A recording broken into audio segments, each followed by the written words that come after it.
The players are like in jeans. They're not even dressed yet. I was like, I'm real excited for the game. I like startled them. They're like, oh, I didn't even know anybody was in here.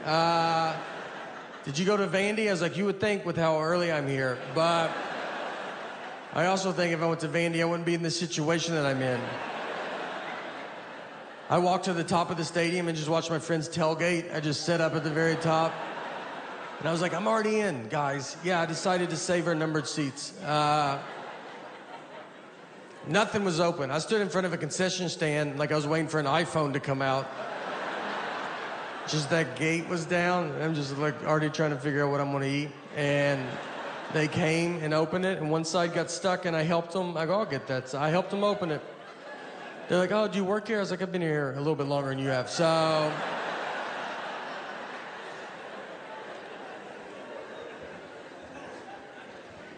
I'm not smart at all. I'm smart enough to like answer my 6-year-old's questions. She's like, why is the sun hot? I'm like, 'cause it's on fire. That's a stupid question. And I tell her that, all right? Because I know that she'll be smarter than me next year and then just for the rest of her life. So I am really sticking it to her while I can. I know nothing about like adult stuff that you're supposed to know about. Global warming, that's one that everybody yells at you about. And they're like, you better do something. I'm like, I'm so tired of it, let's do it. I'm like, I barely made it out of high school. I don't really know how rain works. So why don't you let me figure that out, and then I'll do global warming, you know? But I've seen it rain without clouds. Where's that water coming from? So I'm pretty swamped with this rain stuff right now, but once I get to the bottom of that, I'm gonna do global warming, and I've got some pretty good ideas, you know? We recycle, you know, and we recycle because of my wife. It's her, she gets all the credit for that. I would never recycle if I was by my, I don't do it if she's not looking at me. So I would never do it if I was alone. I looked up a list of like, all right, like what are you supposed to do for global warming as an individual? And it was a big long list, but the first thing on the list was my favorite. It just said, just talk to your friends and family about it. Think about your friends and family, like not the ones that are the good ones close. Think about how far out it goes. Just when you guys get together, like, do you mind if we talk about global warming for a little? I just thought this would be a good time to get into it. I had a great aunt and uncle fist fight each other at a wedding. Let me get in the middle of that fight. Any chance this fight was about global warming? Because I just would love to get that conversation rolling, you know? I get it. It's for our kids and their kids, and we want to make sure they have a good earth and their environment and stuff. We don't want to have a bad earth. And we don't want them to be mad at us and yell at us. But I don't think they will, because I don't think we get mad. I don't ever see litter on the ground and call my grandmother and be like, where do you get off? You know? I don't know how you show your face anymore, all right? It's cloudy today. Is that because you smoked on planes? Probably. Why'd you have to smoke that high? Where do you think that smoke was going?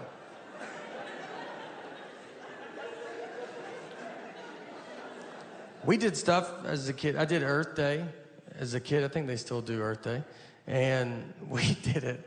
I'm from Old Hickory, and we were a plant, like DuPont plant we were a plant town.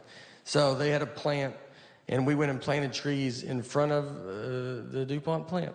And there was just black smoke coming out of this, like, and we're just in front of it like, this is for Earth. And if you can't even see us, it's so dark. And we're just like, this is for the Earth of stuff, and we're gonna breathe better. And you're like, I don't know if that's the problem.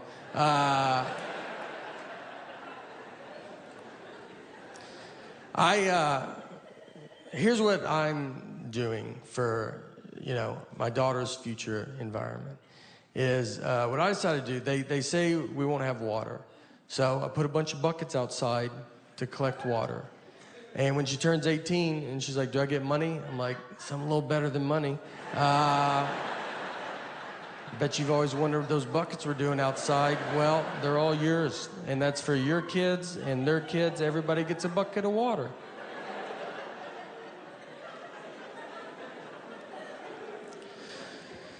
No, look, guys, all seriousness, though, global warming. We gotta stop it. Or more of it. I don't really know which way we want to go, but it can't stay warmer. I know that. It's gotta be one or, something's gotta happen. Something can't stay where we're at. So go, I don't know what direction you want me to just go. Look, all seriousness, let's use this as a platform for global, guys, I felt like, as a spokesperson for all of Earth, all right? I think I'll give you a message that I don't think no one will give you, and I'm here to say that we're doing fine. So just relax. We're in a time where everybody yells at you and everybody's bad. We're doing great, all right? I did some research, and I was like, let me look at the other planets. Let's see how good they're doing. And I don't want to, it's unbelievable. They're nowhere right now. Some of them have too many moons. That's how stupid they are. And so let's calm down, all right? We're so much farther ahead. They haven't started, and we're almost done. So let's celebrate being first. Don't be sore winners.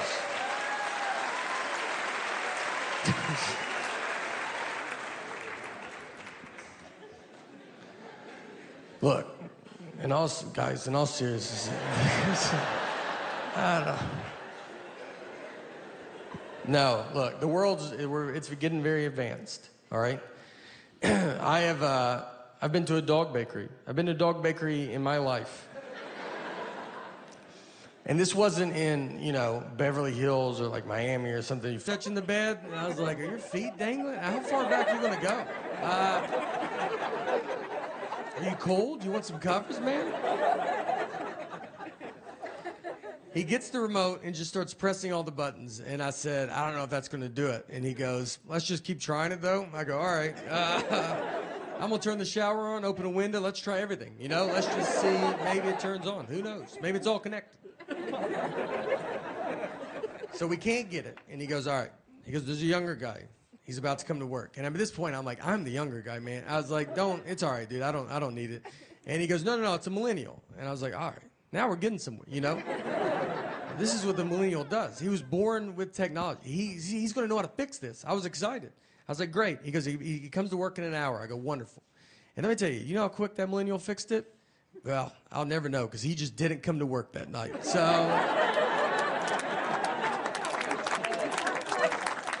didn't call in, nothing. And I found out because the old guy called me because he was supposed to fill in for him. He was furious, dude. He hates that millennial. He goes, he never comes to work. He doesn't take it serious. He's got a peanut allergy. And I was like, all right, well, I ended up fixing it myself because it was just unplugged. So that's my fault.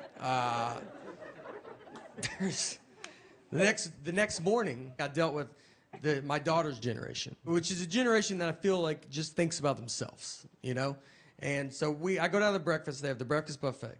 So we're all going through it. This little girl's in front of me, and she has waffles. So she gets a waffle, and there's a coffee pot worth of syrup sitting on a plate. So it's like you pour it, and then you leave it back on the plate, and then you go and eat your breakfast. So she gets the syrup, and she just takes it to her table. So now the syrup's gone. And I see this happen, but no one else does. So I'm hearing other people go through, and they're asking where the syrup's at. And it's starting to become a problem. People are like, where's the syrup? And the hotel's like, I don't know. That's all the syrup we have was out there. And I know where it's at, but I'm not trying to get involved, I didn't wake up and just think, I hope I get to talk to everybody this morning. When you roll out of bed, you're not like, I hope I'm about to get in the thick of it down there. So I'm just trying to say stuff as I walk by people. I'm like, maybe someone took it to their table. Look around, maybe. I just keep going. Do you see that little girl's table over there? Maybe they have it. And no one's picking up on this, so I just have to go get it. And this girl's sitting with a bunch of her friends. So I go over to them, and I was like, hey, can we get that syrup back? That's kind of for the entire hotel. And they go, whatever. All of them. Just blew me off. And then the father in me kicks in. I go, all right, well, just a heads up, just so you guys know, I did nothing wrong, and you guys have ruined breakfast for everybody. I don't know if you've ever eaten out in public before, but do you see me over here with a tub of eggs? Do I have all the eggs? You did everything else, and for some reason you thought, I bet this is all my syrup. And where are your parents at, you know? A couple of them started crying. Felt good, to be honest. I was away for a little bit. I like to practice on other children, you know, my discipline. And to make fun of my generation, just so it doesn't seem like I'm trying to skip over. Another hotel I was at, another syrup incident, actually. I mean, I'm a big fan of waffles, so syrup, I'm around syrup quite a bit. And we're at a Holiday Inn Express. So the breakfast buffet there is where they have the cereal where you turn the knob and like 4 pieces fall out. It's like how you feed a cat for a long weekend, you know? That's enough. They had batter and syrup. And so you they had the waffle iron where you make it yourself. So you pour the batter on the waffle iron, you shut it, you turn it over, it locks, it cooks for 2 minutes, you turn it over, you open it, half the waffle comes off, half stays forever. That's how you eat a waffle. So I'm with my buddy of mine that's my age. So we go through, he's in front of me, not really talking or anything, just going through. He gets to it, it's batter and syrup, they're in clear containers. They're not labeled, but they're in clear containers. He gets the syrup and starts pouring it on the waffle iron. And I'm not even stopping him because he's not doing it where he's going, I've never done that. He's doing it where we're probably going to try it after. I mean, he's just like, you're like, dude, I can't wait to see what this guy's making. Like, he might know something that I don't know. He shuts it, turns it over, it cooks. He's like looking at us. We're like, I mean, the whole line's like, yeah, what is that going to be? And it makes black smoke is what it makes. Just, I mean, dark black smoke. Just starts filling the lobby. The manager comes over. He's like, what are you doing? He's like, I guess I poured the wrong one. These are not labeled. And the guy's like, they're in clear containers. Do you not know the difference of batter and syrup? And he's like, I bet it happens all the time. He goes, I've worked here my whole life and I've never seen this.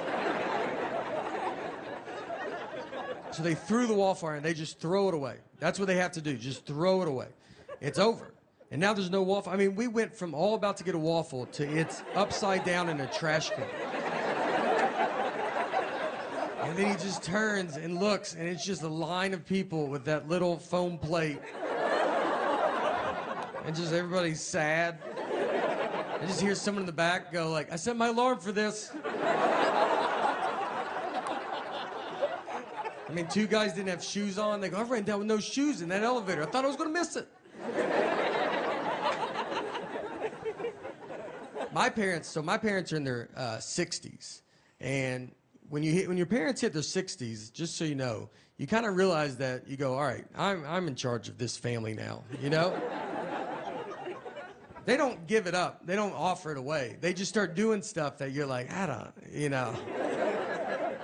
We went to the store the other day, and we walked back to the car. We were in the store for an hour. We walked back. The driver's side door is wide open.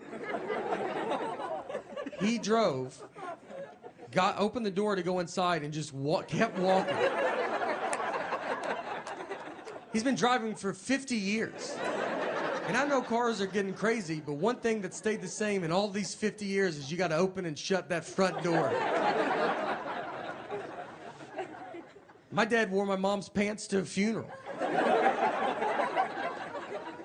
That was the day that I was like, look, we can't listen to this guy no more, you know? We got to go get him. He doesn't know what's happening. It usually starts happening when you start doing the holidays at your house instead of your parents' house. That's when it starts happening. And so my parents, once we did that, they downsized into a 2-bedroom townhome. So they still want to do Thanksgiving at their house, but they don't have the room for us. There's like 20 of us. It's like a college kid being like, do you want to do Christmas in my dorm room? There's a table for 4, and then they have to put a train of TV trays and nightstands that just weaves down this hallway. I mean, you're sitting on stairs. We made the kids go eat in the car. We just go back in the car. You can't even eat inside. My mom didn't have ketchup. I was like, everybody just has ketchup. It just comes in houses. If I went to some alcoholic's house, he would have ketchup. His whole family would be gone. But I would say, do you have ketchup? He'd be like, I'm not that gone, man.